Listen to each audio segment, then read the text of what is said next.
Mae cannoedd o blant yng Nghymru'n teimlo fel ei bod nhw ar yr ymylon. Drwy ddewis maethu gallwch fod yn ddarparwr ger i bron. Drwy benderfynu gofalu, rhannu a dysgu sut i fod yno i rhai hynny nad yw I bywydau eto wedi bod yn rhesymol. Gallwch adeiladu'r blociau, y pileri, yr hyn sy'n sylfaenol I helpu plant ein cenedl falch ac amrywiol. O'r ienga i'r hynaf, y dewr, y cryfaf. Dyma'ch cyfle I lunio'r benod nesa, chiw'r arloeswyr, y bobl bwysicaf.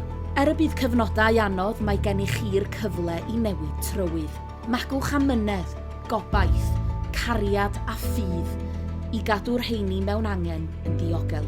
Felly gadewch I ni ddathlu'r rheini sy'n agor I cartrefi, y teuluoedd hynny sy'n maethu a hynny heb gwyno, heb boeni.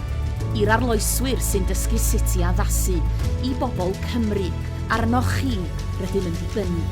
Rydym yn falch i'ch galw chi'n olau disglair ar ein taith, I gerdded gyda chi dros bythefnos gofal Maeth.